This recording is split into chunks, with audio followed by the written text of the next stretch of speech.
DLC. Yeah. Brian, let me ask you a question. Sure. Well, How are you maybe with left DLC? some of your memories You behind, mean like and all of a sudden ethically, or Not- am not I good at it? you're worried that you're gonna add more to them. That want to go back to a game that you've completed. That's a really good question, actually, because I think there's times where I will leave a game for a little while. Yeah. And then no matter what happens to that game, no matter what gets added, I will never return. Right. Because I feel like I've been there, done that. Right. Yeah. But then there are other times, like I'm a big Star Wars Battlefront guy.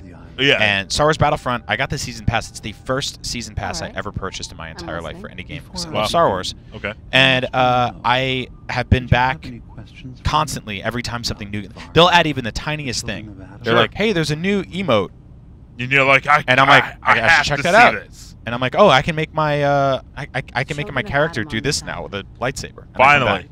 I'm waiting. I think about something like The Last of Us. Yeah. The Left Behind DLC. I went back and I played that, and I beat it one morning, and then it was cool because that day Ashley Johnson came into the office, who voices Ellie, The Sure. Last of Us, and it was just cool to be like, hey, I just finished this thing this morning. Now I'm hanging out with this voice I actress. played as you. Yeah, I played as you. It was great. So stuff like that I like. I'm excited to see what, or I'll put it this. I'm cautiously optimistic and curious to see what they do with the DLC for Uncharted 4. Yes. Because I feel like I'm not going to spoil Interesting. anything, but I really like the way they wrap that game up. So, But at the hopefully- same time, I do see potential for DLC. yeah, tons in Yeah. several different directions. Mhm. So we'll see what happens with that. I think in general, I'm okay with the idea of it. People think DLC, they think of it as like such a negative thing because it's sort of like, oh, why don't you just put this in the main campaign? But for a game like Fallout, there was hundreds of hours of gameplay in the main campaign to begin with. Right.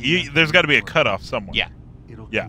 So specifically, Fallout Far Harbor. You played a lot of Fallout. Do you picture yourself coming back for this DLC? Have you come back for any of the other DLC? No, I haven't. What I was really interested in the, I'll get your memories. which was the one with like the mech building robot stuff. Yeah, it's the Robot Workshop. Yeah, That was did you our get into fir- that? I played it for work, and I was like, okay, that's cool. It was like a little quest line. You could build robots. Right. I turned Codsworth into a giant destroying machine for a video. It was really good. Yeah, see, stuff like that's awesome. He's like, hello, son. He's like a giant thing with 2 shish kebabs, and it was Yep. amazing. I think with a game like this, and it's kind of the same reason I never really got into Warcraft, is because I know I would. And so I'm doing myself and my family and my personal life a favor by not. But not. Okay. Because if I open that can of worms, it will never close.